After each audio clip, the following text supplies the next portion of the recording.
All right. Well, thank you everyone for joining us. We appreciate it. You probably got a little notification when you joined this session that it is being recorded. If you're not comfortable with that, or if you don't want to appear on the screen, you can just go ahead and shut your camera off. But we do record it. A lot of participants ask for a copy of it after the session. And then, we use it for marketing and things like that. So that's why we're doing it. But thank you all. My name is Beth Ash, and I work at Bowling Green State University, and I work with the virtual simulation program that we're going to see here in just a few minutes. Hi, everybody. My name is Stacy Ray. I'm a mental health first aid coordinator, and I'm an adult and youth mental health first aid instructor. And then we also have Jared with us. He's not able to come on the screen right now, but he is with us here. He just has another role that he needs to fill that's going to be critical later on in this session, so he's not able to come on screen.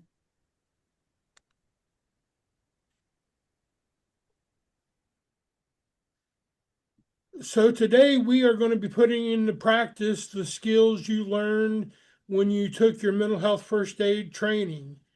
We're going to use our evidence-based training through mental health first aid that taught you how about mental health first aid and substance use challenges. If you remember, we use our ALGAE action plan, with ALGAE standing for our A being assessed for risk of suicide or harm, our L listening non-judgmentally, G giving reassurance and information, and our two E's encouraging appropriate self professional help and self-help and other support strategies. We're going to utilize all of our ALGAE action steps today in different forms when we practice with our avatars.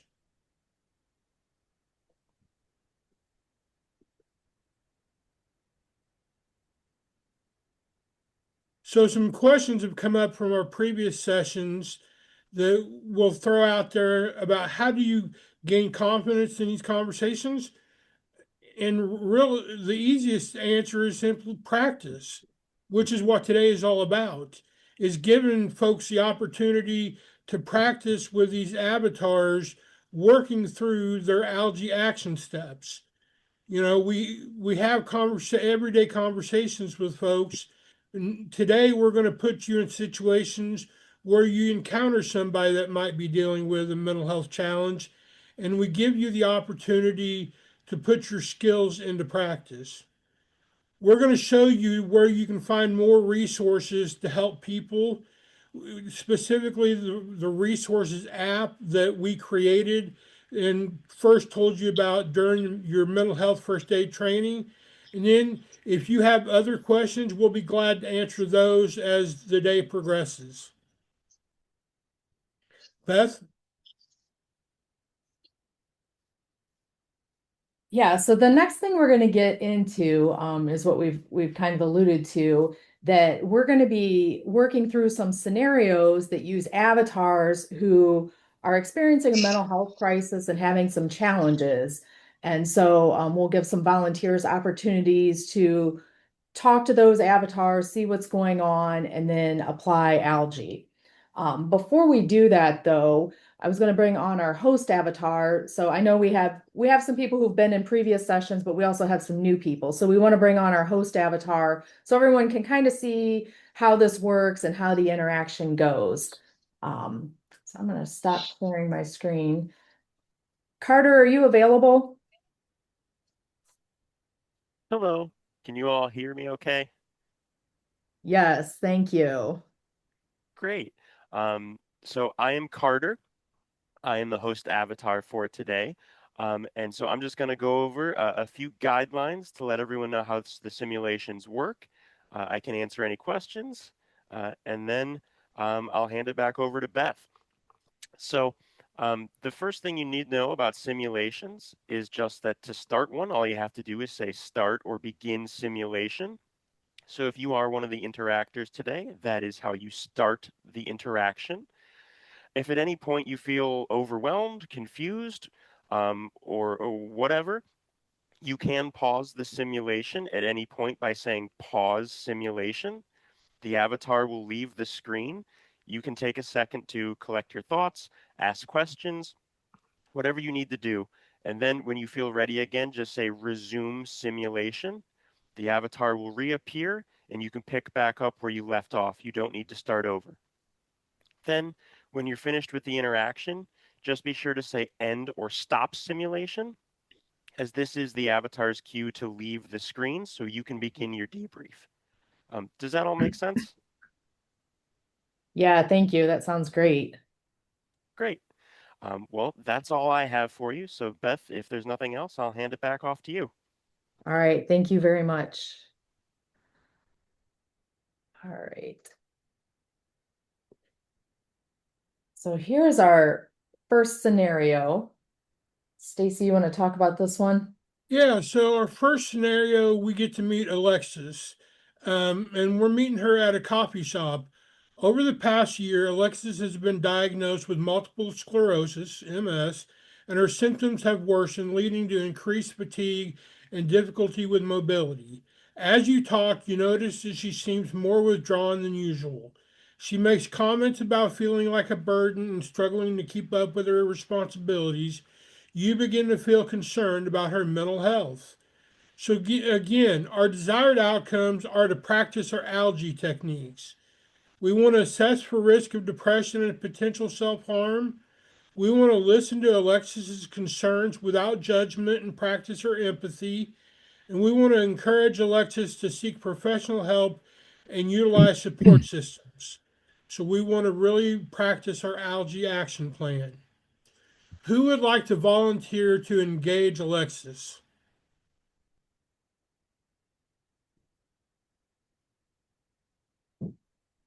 And you'll have the rest of us here to support you.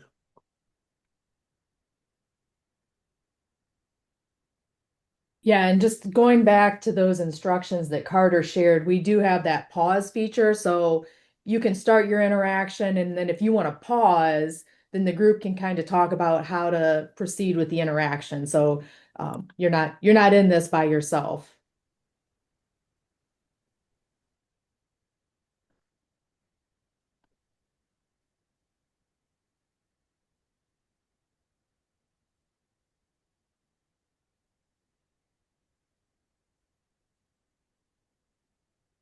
Who wants to be our first one?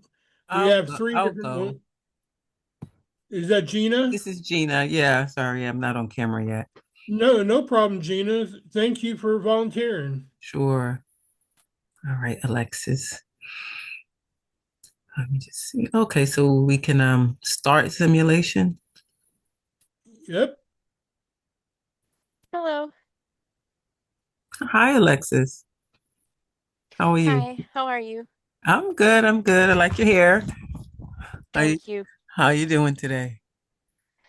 Oh, I'm doing all right, I guess. I wish I were doing a little better, but you know, What's going on? well, the MS is progressing, and I don't know. It's been pretty hard the past couple weeks.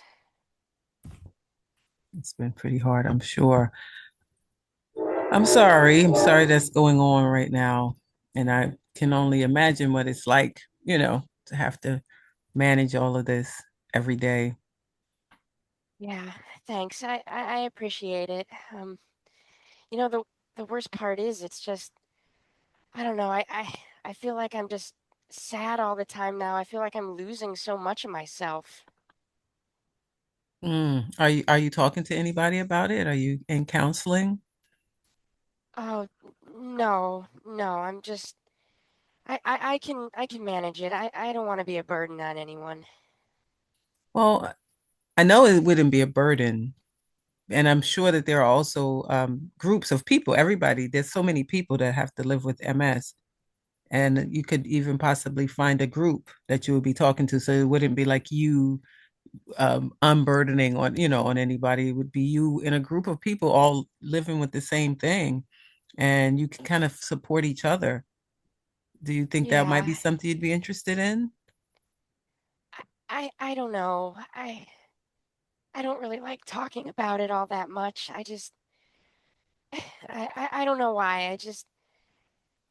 I guess I'm embarrassed maybe. It feels like I'm losing so much of who I am and I don't have confidence anymore and I'm just embarrassed for people to see me. It's just I don't know. It's dumb, but Alexis, it's not dumb. It's how you feel. And you're allowed to feel however you need to feel. Like you're going through this in your body. So you have to go through it your own way. But I just really do want to encourage you because you're not the only one that's dealing with it. And that's why I would like, if you were be open to it, I'd like to maybe we could sit down while we're having our coffee and look up some group that you might be able to speak with, or even maybe a one-on-one therapist if you're not ready to go out in public and talk to people. I'm sure you could do like a telehealth counseling session, so that you could get comfortable talking to somebody because I don't want you to just feel like, I don't want you to be overwhelmed by this because you have to keep your health and your mind strong to deal with MS. Because you know that it yeah, is, there's a lot that you deal with every day. And there's no shame in getting help. So do you think we could maybe look it up while we're waiting for our lattes? Maybe we could look up a therapist. I guess. I don't know if I'd want to do group meetings though, but Hmm. the telehealth idea, I don't know, I could maybe do that. Okay, great. I think that's a wonderful place to start. You'll be able to talk to someone and, help you with managing all of the emotions and all of the things that you're dealing with. Thank you. Thank you, Alexis, for having an open mind. Yeah, it's just it'll be hard, but I think maybe you're right. Well, you deal with something hard every day by living with MS, so you can do hard things. You've shown us that, right? You've shown us that. And you That's can true, I do hard guess. things and look great while you're doing them. So let's get you some help. I appreciate that. Okay, yeah. Stop simulation. Great job, Gina. Thank you. Well, how did you feel about the simulation? Um, it's always kind of scary because you never know how when you're talking to a person, how they're going to react or how they're going to feel, and are they going to be open to whatever you're suggesting? Because you just never know where they are mentally.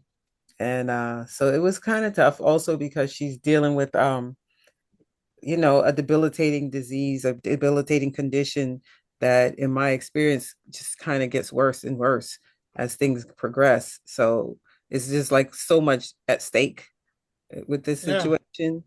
Yeah. So it's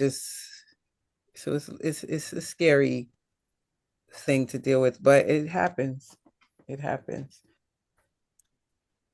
What about from the rest of the group? Is there anything else anybody else wants to add?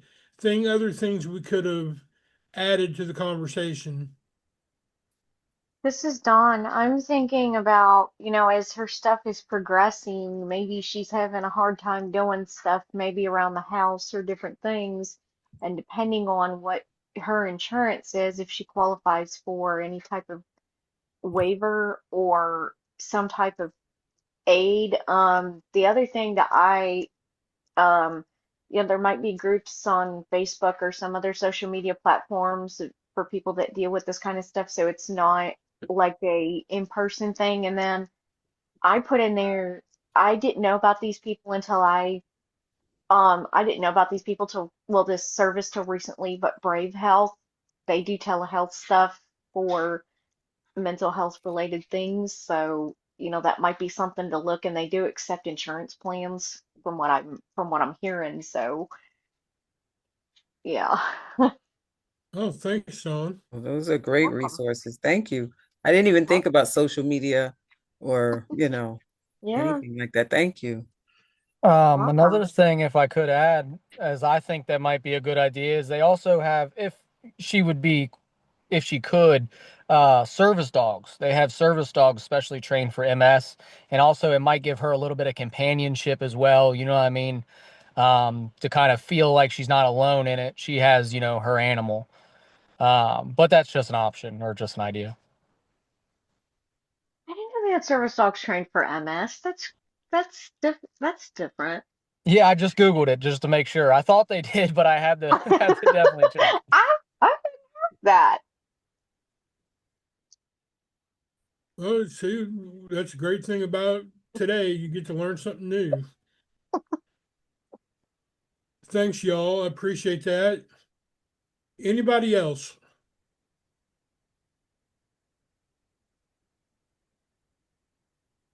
Okay, yeah. Pat says a call to 211 United Way may be a way for her to get some more resources. Definitely.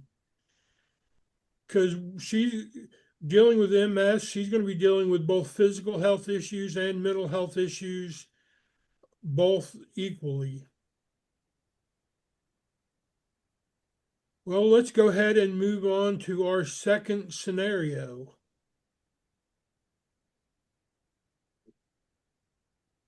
So now we are going to meet Maya. So you are getting together with your friend Maya, a young adult who recently left a long-term relationship that began during her teenage years. The relationship was emotionally and psychologically abusive.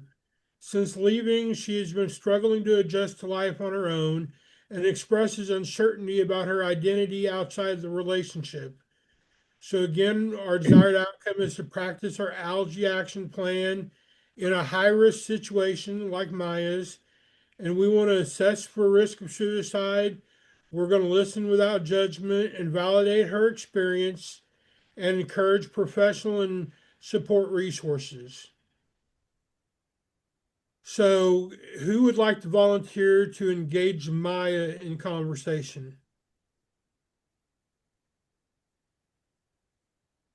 And again, you're not tackling this by yourself. You've got the support and resources of the rest of the group who will be supporting you in the chat. This is Dawn. I'll take her. Okay, go ahead, Dawn. Um, Start simulation. Hi. Hey Maya, how you doing? Um, oh, okay, I guess. You don't sound it. What's going on?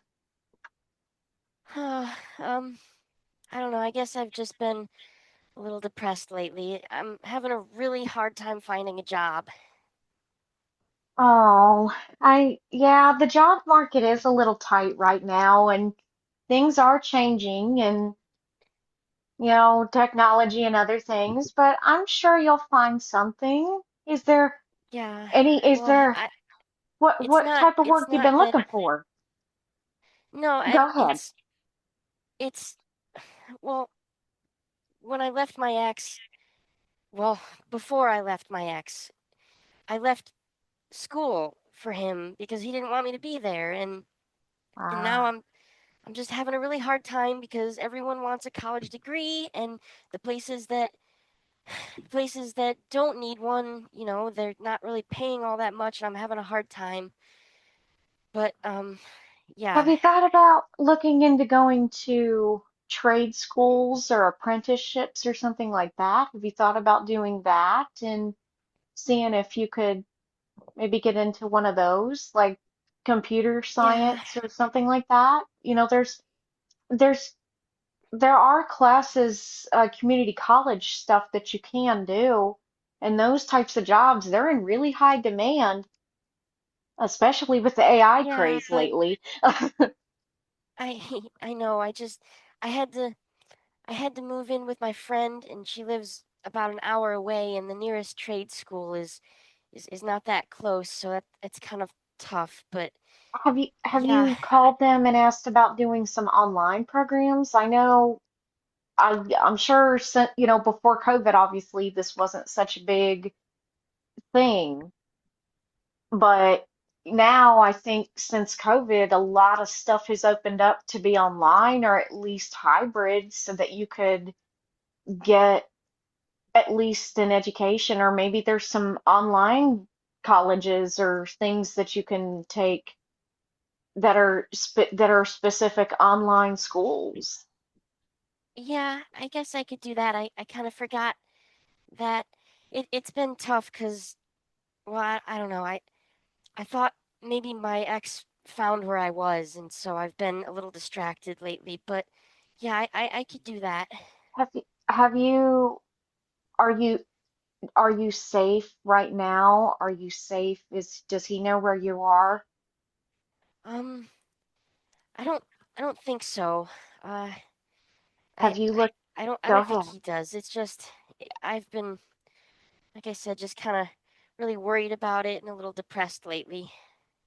Have you contacted the domestic violence hotline? I know he wasn't physical, but emotional and mental abuse is still abuse, and sometimes that stuff can be worse than physical, and they could maybe help you get some type of restraining order or some type of protections in place, or if there's a domestic violence shelter in your area, maybe they might be able to have a victim advocate point you in the direction to make sure that you are safe. Um, well, I hadn't really reached out to anything like that yet. I don't know. I didn't really want to. It didn't feel like something I could do.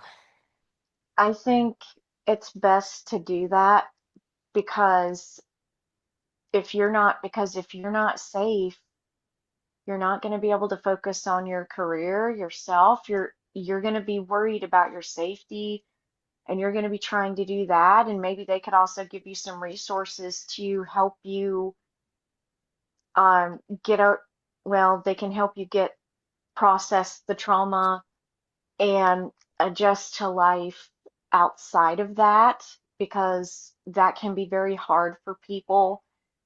And I know I know it can be hard for people to adjust, and you think that things are your fault when they're not. And it's, I really think you need to at least look at it, because what you went through isn't your fault. Yeah, I just I You don't know. were, I feel so dumb about it. Like, there's no reason to. You don't, there's no reason to.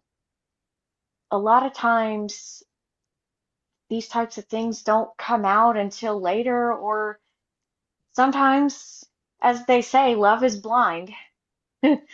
And, we do what we can to help someone, and sometimes they're just, it's beyond it's beyond our control, and people choose the way that they want to act and the way that they're going to be. And are there things that precipitate that? Yes, but you the big thing is, Maya, you got out, and you're trying to forge a path for yourself. And who yeah, knows? but it took me so long, and I feel like people are just always judging me because I stayed with him so long. Well, until you've been in that situation, you truly don't know.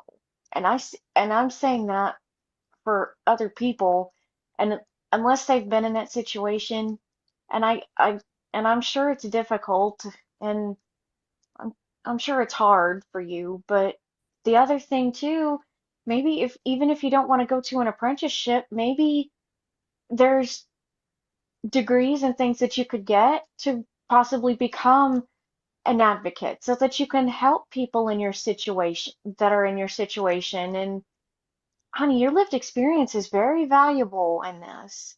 It's very valuable. And you could be helping the next person that is going through the same thing, and help them spot red flags, and help them get out, and help them see that there is a light at the end of that tunnel. Yeah, There's, maybe. I think there is. I think it's worth looking at. And I think the best thing, would it help maybe if we looked up the number for the domestic violence shelter in your area potentially, and tried to reach out to them and maybe see what kind of counseling stuff your insurance might take or anything like that, if there was any support groups or anything that could help, and maybe also 211 or something like that, and see if we can get you some resources somewhere. Um, okay. Uh, Would yeah, you, I you guess. know, okay, you know what?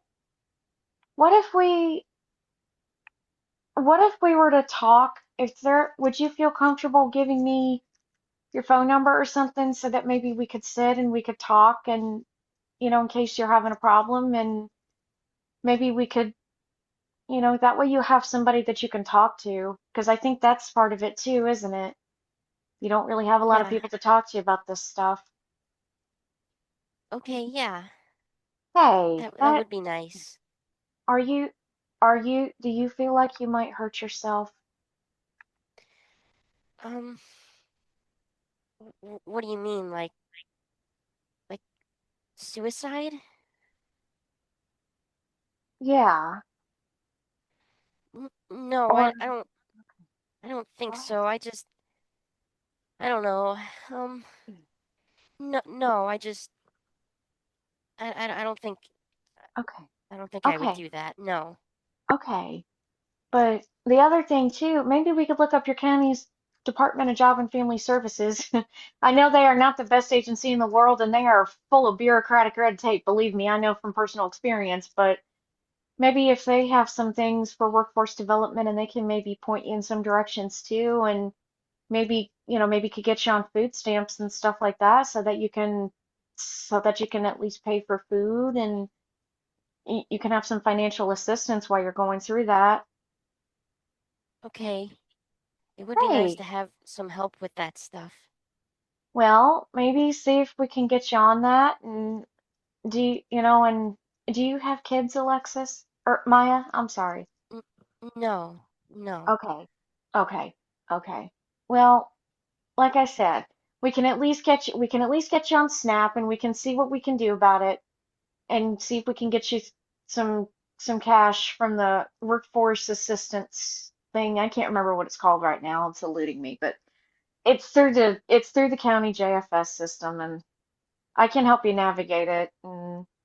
But the first thing I think that we need to do is get you some counseling and try to get you situated. And maybe, do you have insurance? Um, no, not right now. You don't have health insurance? No. Okay, well then we can maybe get you on Medicaid and SNAP, and we can either apply online or we can call, and we can do all that stuff. And I'd be happy to try to help you with stuff if you wanted to. Yeah, I could use some help.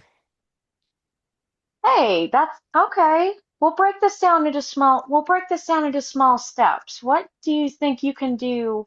What do you think is going to be most easily done, I guess, is how I would put it for you. Like, what do you think you're going to be able to handle right now?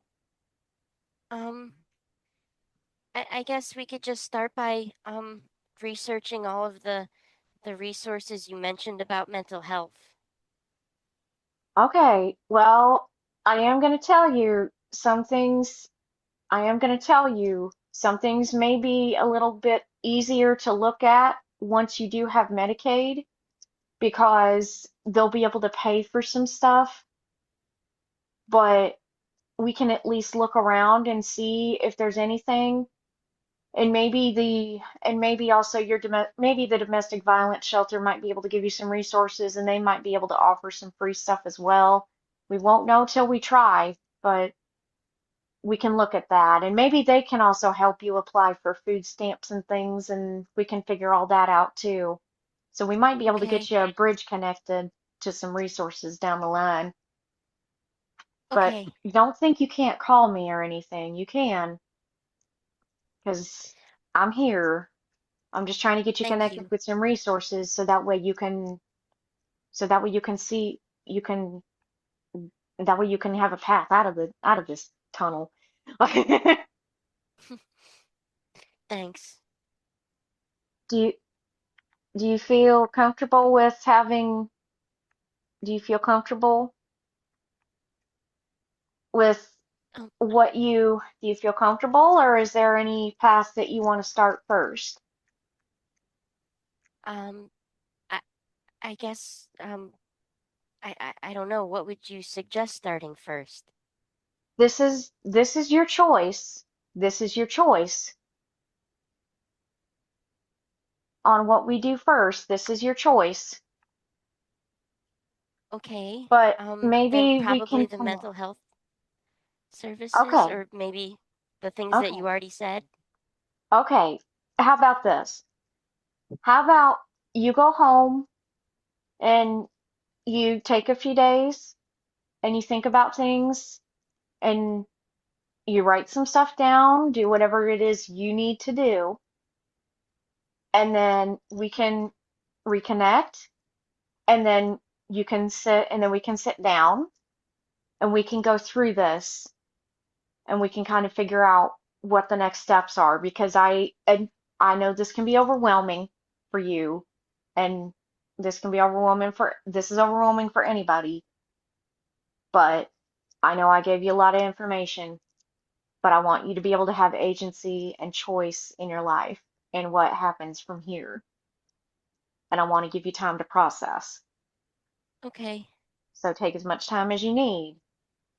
Go home, think about it. I'll give you my phone number, I'll give you my email. And maybe if hey, feel free, you can maybe look up some stuff too and see what you want to do. Okay. Yeah. Yeah. And then once you write your stuff down or once you kind of figure out what you want to do, just let me know and we'll go through it. And hey, I'm here. Please don't think that you can't come to me for support for anything. I'm here. Thank Okay. you. Hey, not a problem, sweetie. Hey, I hope you have a good rest of your day and be, hey, be strong. You can do this, girl. Yeah. Thanks. You're welcome, honey. And simulation, please. Thank you.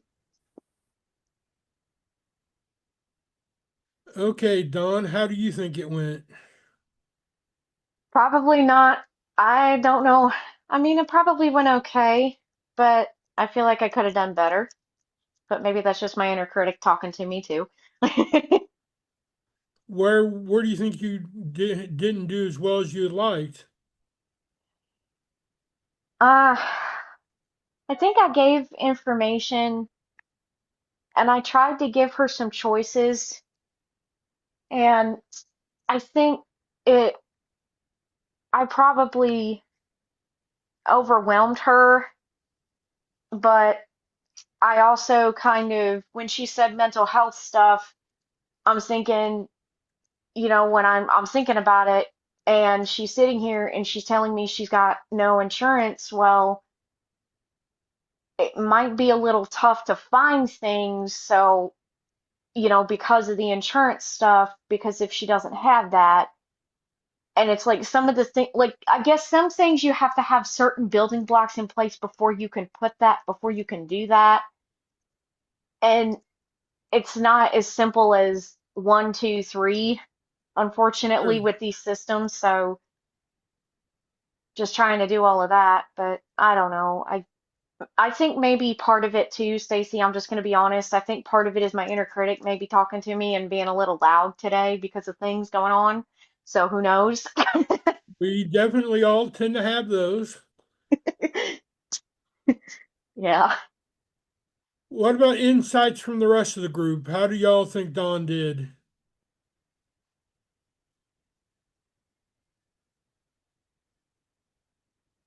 I know in the Excellent. chat Excellent. definitely was great feedback.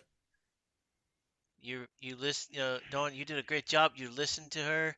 You and with Alex, I mean with Maya, I think her name was. What and however you did it, Keep it up. Thanks. You're very Thank you. encouraging to her. You listened without judging.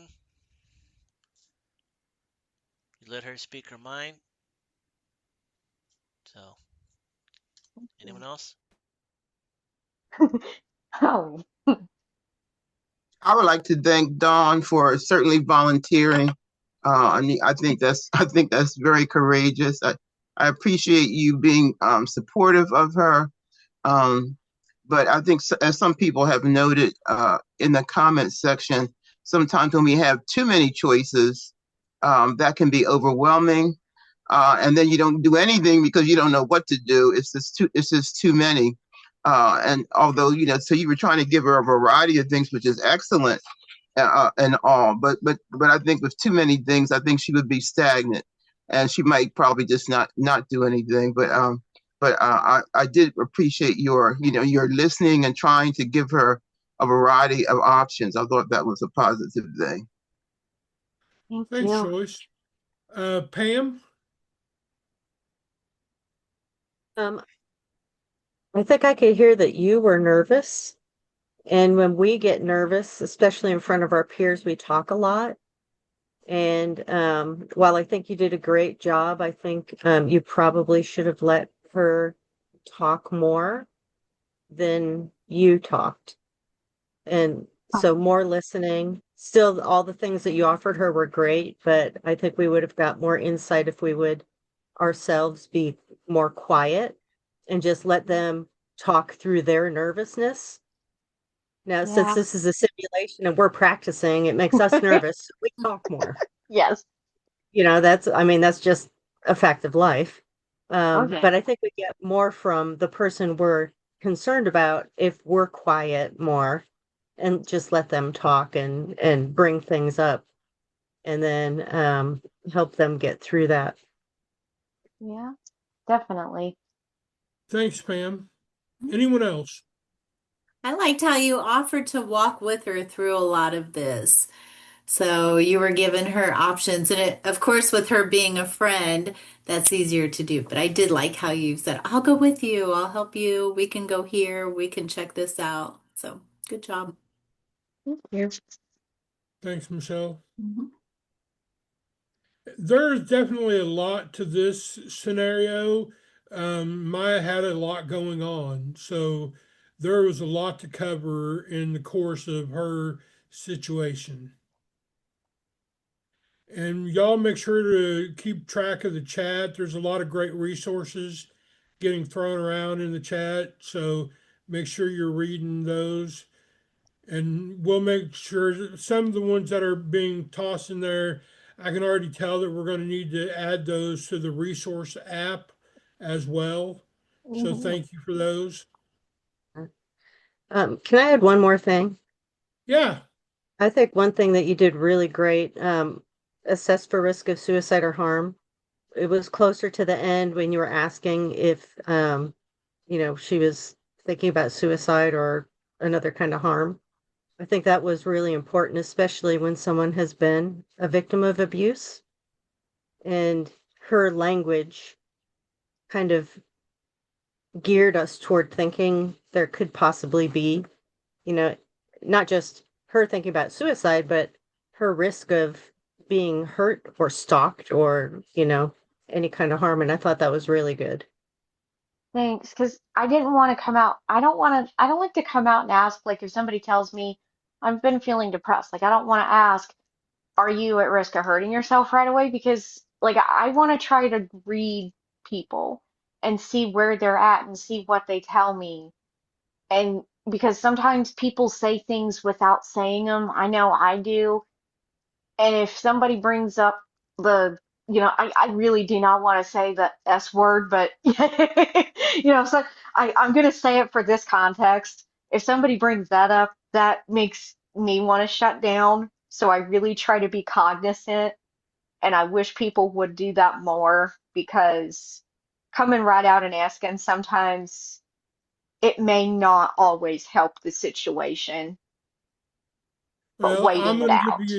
I'm going to give you a little pushback on that, Dawn, that being direct about it is still going to be the better strategy. Yeah. I know it's not comfortable and some people don't respond as well, Yeah. but not being direct about it can lead to not getting the answers that we need to hear about.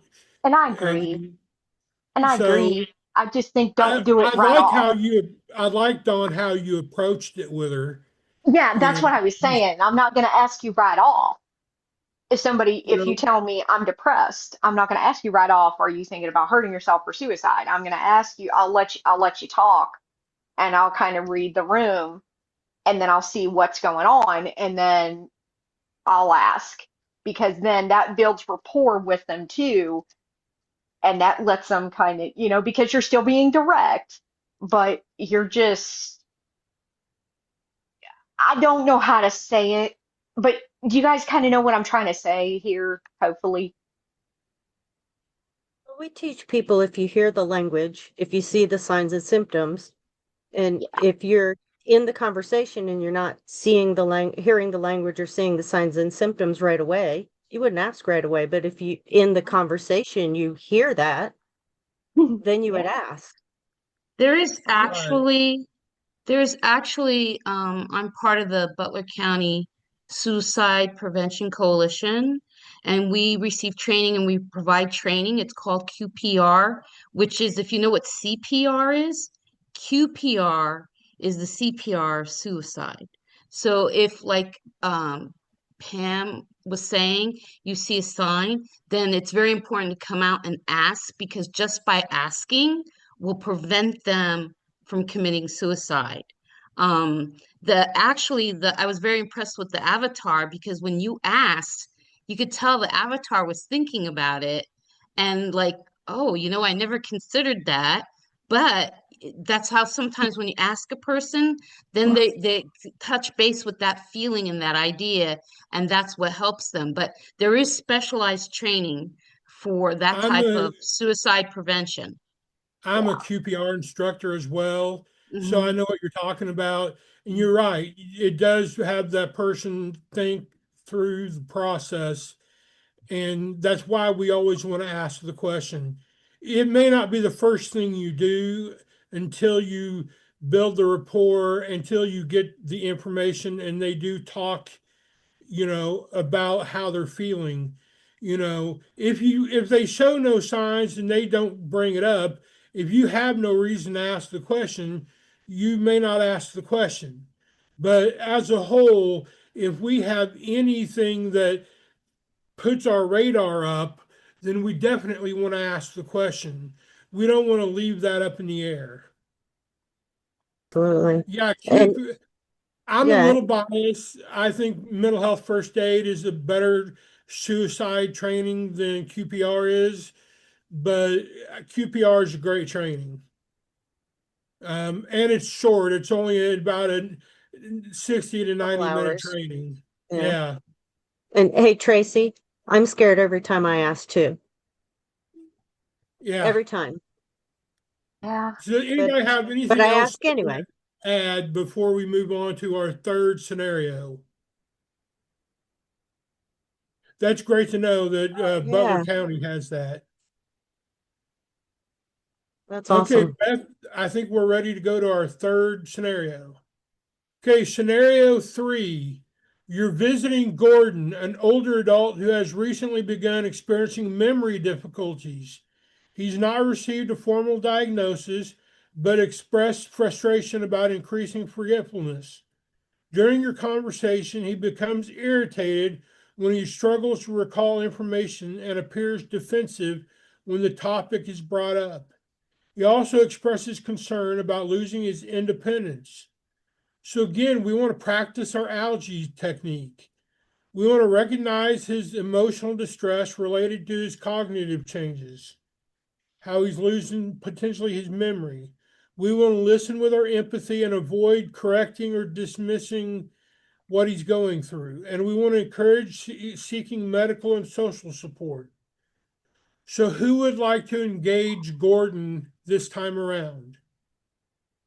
Remember, you still have the rest of the group to support you throughout chat.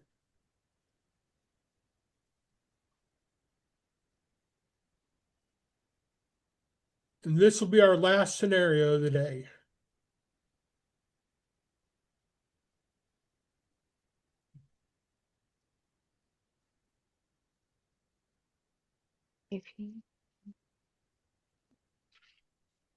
We have one more brave volunteer.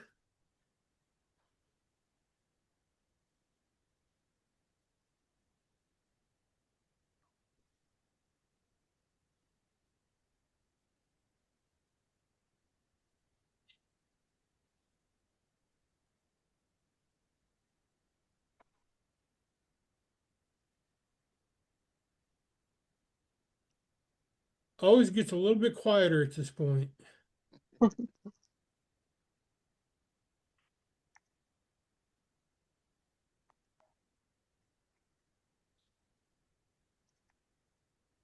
I agree with Michelle. You've got support. You can do this. We just need one more person.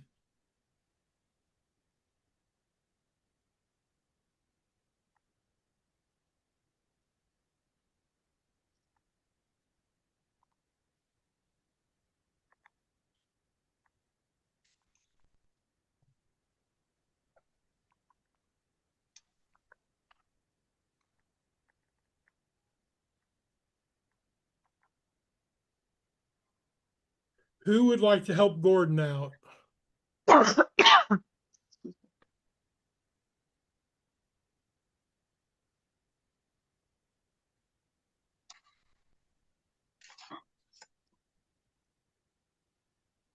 We have 39 people in this room. Surely somebody will help Gordon.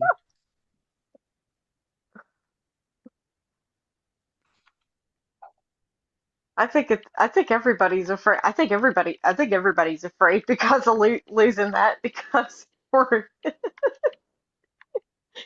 No, again, everybody's got the skill set. We've been through mental health first aid. it's not that it's much as like we're all getting older type thing.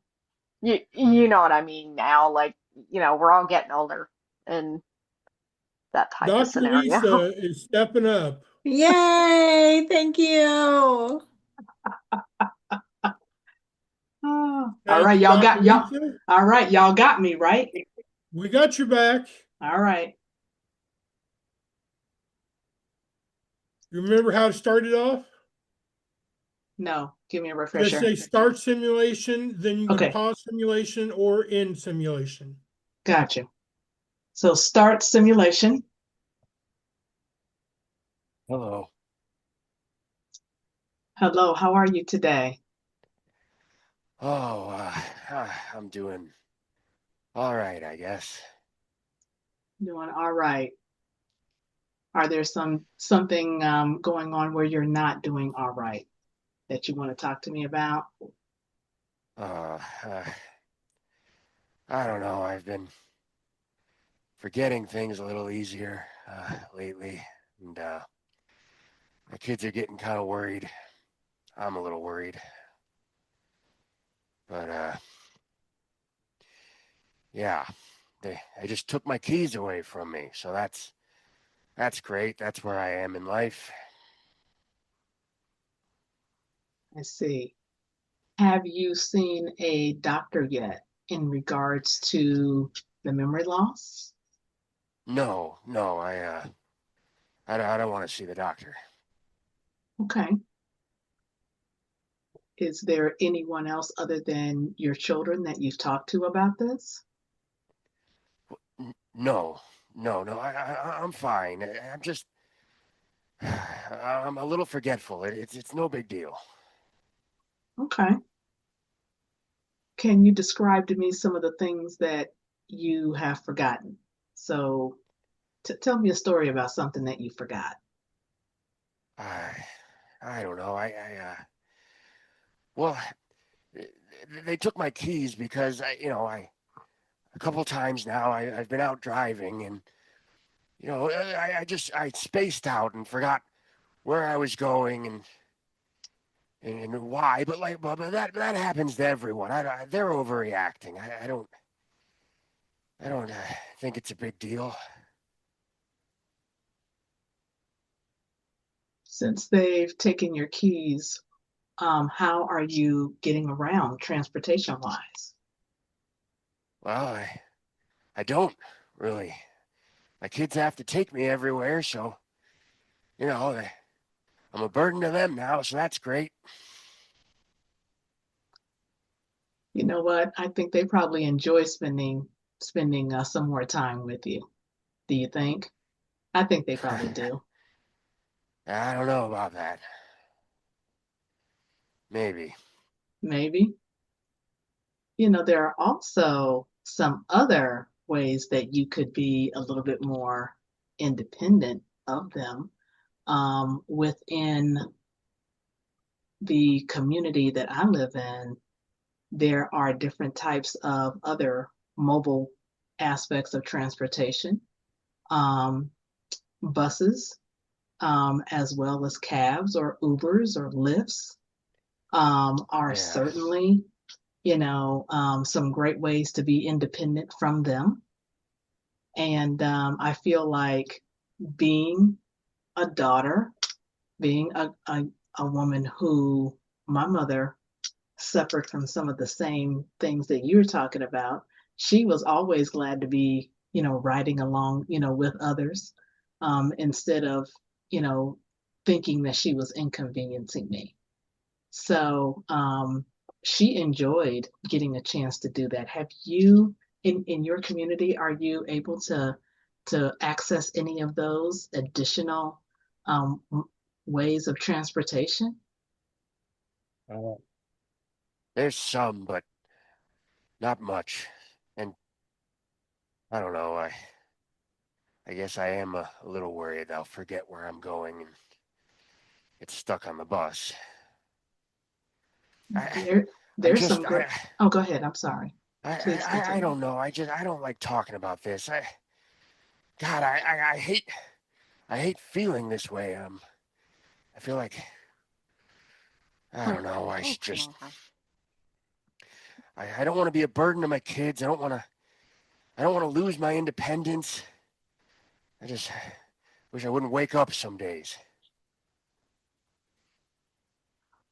Well, I think I have a suggestion in regards to there's other people who also feel the same way that you do, because of the fact that there are different groups and organizations that get together just to be able to either talk about it or to find some other great things to do to get your mind off of it.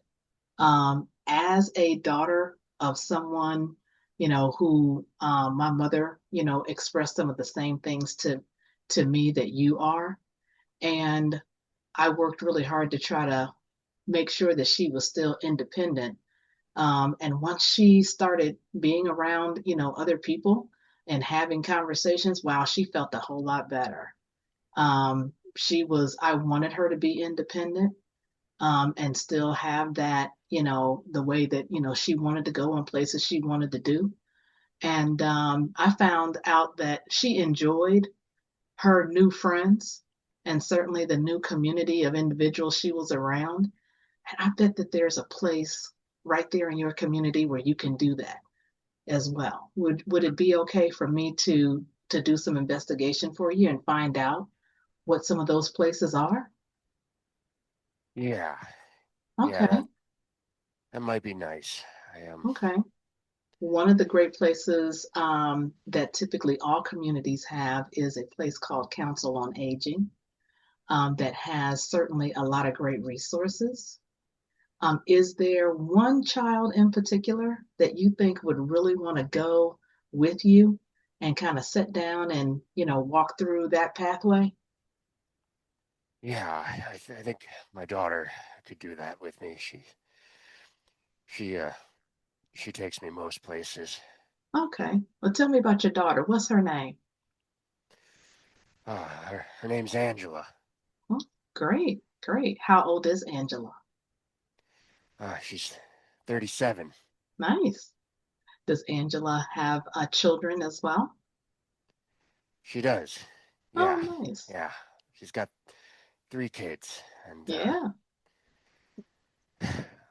I'm worried I'm gonna become a burden on her and her family, and I don't want to be a financial issue. They're already kind of struggling, and I don't know.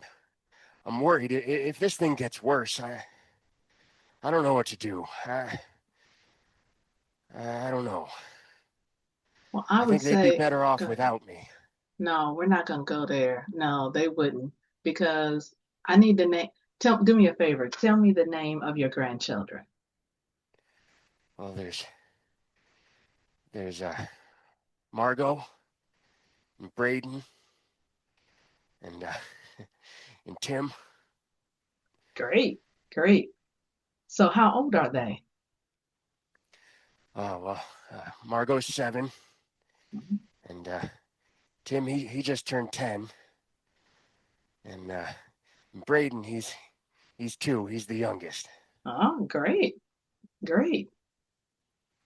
So there are, from what I've seen, when we start talking about memory loss, there's certain things that sometimes we all forget, but there's something about family and connectivity with our family that those seem to be the memories that we have that last a lifelong time. Okay. So I like the fact that you just talked to me about your grandchildren, and I bet you didn't even see the look on your face. You got a smile going on. Your cheeks is getting rosy. I mean, look at you, just talking about the grandkids. Trust me, Yeah, like I know you are not being a burden to your daughter. I bet those grandkids look forward to seeing you. You done took them out for ice cream already, haven't you? And if you ain't, you're going to. Am I right? yeah, Yeah. Yeah. Well, guess what? They enjoy being around you. I enjoyed being around my grandparents. I loved it. I loved every minute. And when I got ready to start driving, ooh, my grandfather wanted to go with me everywhere, telling me all the different shortcuts to take through the city and everything. Those were some yeah, great, great times that helped to make, some of our issues, especially in regards to some memory loss issues, be very, very wonderful. So I understand that you're going through a struggle with the memory loss. My suggestion is that also the Council on Aging is really, really good about making suggestions, even for certain types of physicians or doctors, for you to see about that. Okay.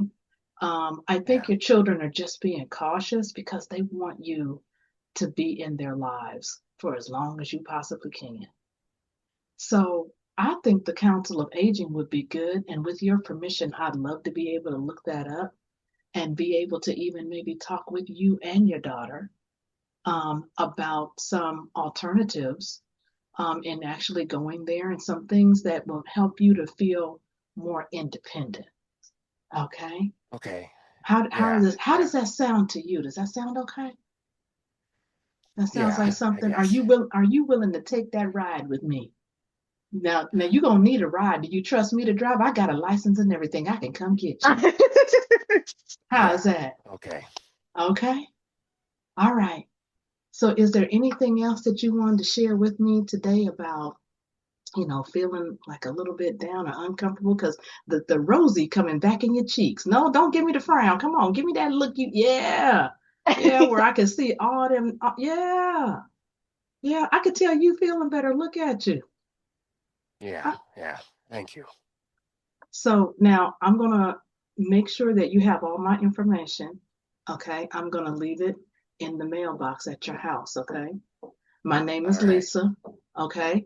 And then I've got your number, and I'll give you a call when I get the appointment ready at the Council of Aging. Okay. And let's Okay. go on a bit of a tour and see how you like it. Okay. Yeah. All right then. Thank you. Well, thank you so much for talking with me today. You have a good rest of your day, okay? You too. All right, great. In simulation. Okay, Dr. Lisa, how do you think it went? Well, I'm gonna let y'all tell me. However, I think it went pretty good. My secret is that my mother had dementia. And I had to really learn how to communicate with her, but I also made sure that we, eventually got her a caregiver who was actually an extended member of our family. My mother was a career nurse, and as a result, then this person had her STNA, and they were able to speak, along that same lines. I can tell you that at first it was resistance, but I think the crowning achievement was when I came, I came to her house early. I had gotten off work several hours early. I'd only worked a half a day. And when she heard my car pull up in the driveway, she thought that it was her caregiver. She ran out she didn't run, but she quickly got out into the garage. When she saw it was me, she said, "What you doing here? You ain't the one I've been waiting on all day. You're supposed to be at work. As a matter of fact, you don't get off of work for like another 4 hours." Now, how do you think she knew that? Okay. Because my job was to come in and to check on her right after I got off work. I would pick her up for dinner, take her out, and sometimes we would run some errands together. She'd let me know I'm getting sleepy, take me back home. But she was waiting on her caregiver. She said, "I'm not waiting on you." She said, you're not supposed to be here right now. You messing up things. You messing up things. We about to go to Dollar Tree and do some shopping. You got to leave. You can't be here. I said, "Okay, Mama, okay." I backed out the driveway. Here comes her caregiver. I tell her the quick story. I said, "She don't want me to be with y'all today." And she said, the caregiver said, "You want to go along?" I said, "No, it would disappoint her." I said, "You can have her for today." And she said, "Well, why are you crying?" I said, "I think I'm happy crying." I said, "Because number one," I said, "I'm seeing the results of having some great alternatives and activities in her life." And I said, versus her just depending upon immediate family. I said, number two, I did get off early today so I could kind of hang out with her. And now I got to figure out what to do for the next 4 hours. I said, because she's gonna be expecting me to come back and pick her up for dinner. What was so funny was that it took a long time for my mother to make that transition. And so I hesitated for the same reason why some of the rest of y'all hesitated. Come on, I know, I already know, because I was like, no, I don't want to relive that. But it was actually trying to implement some of those same, coaxing conversations with him. And I just thought I would try it to see how it worked. I appreciate y'all's comments in the chat. Y'all was feeding them to me so fast. I was trying to get them all in there. But thank you all very much for the support. Now, y'all tell me, what could I have done better in some of those spaces, please? What about feedback from the rest of the group? I think asking about the grandkids was a good thing because it's because it seemed like at first you were gonna you were like, does she have kids? And then it seemed like you were gonna try to get away from the grandkids, and that's why I said ask about the grandkids, because I mean that gets him into a place where he's just like he's I don't know, it gets him in a place where he's not thinking about his brain deteriorating. He's not thinking about all that stuff. It's like he said, and then he's mentally, he's in the car with them. "You want some ice cream?" And Mom's shaking her head like, "Dad, really?" But so I think getting him to talk about the grandkids kind of opened him up a little bit too, because they love bragging about the grandbabies. And he seems like the classic kind of curmudgeon. That's why I was chuckling a little bit. Like, yeah, they are, yeah. I'm gonna have to start using that word, curmudgeon. Yeah, I got I like it. I like it. But I did see a comment here. Is this Carmen? That he kept mentioning about becoming a burden, and ask if he is considering about harming himself and give him a plan on how to address that feeling. When Yeah, I heard that as well, I thought that was that could have been as well where he might have been leading. I kept thinking in my mind though that if I could get him to Council on Aging, then there could be some other layers of that, that could be covered as well, in assisting him and helping him. I remember that my mother, it was multi-step. It was like, so we're going to go here for this, and then we're going to go back here for this. Oh, you like it? Okay, great. So you like this place. Great. It became familiar. And now we're going to go here for this. And so I thought about that.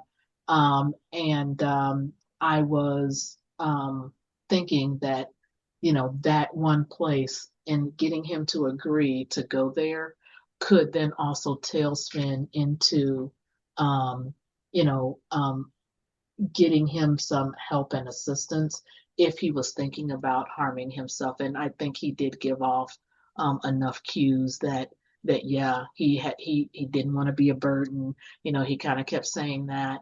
And what were some of those next steps for that? So yeah, I I think agree. a just I senior don't, agree. center, a senior just center would don't be a be good idea afraid. too.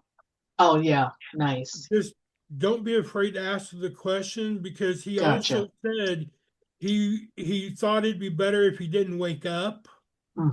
Yeah. And that those combined really does lead for you to ask the question about Gotcha. suicide. Okay. So don't be afraid to ask the question. Okay. Gotcha. Good feedback. I appreciate that for sure. Yeah, no, you did a fantastic job. Your ability to connect was fantastic. Yeah. I appreciate that. I appreciate Anyone that. else? Yeah, I went through this with my dad before he passed away, 7 years with Alzheimer's. And he literally would not see a doctor until he started talking about suicide. And then those were the days that we had to take him to a doctor.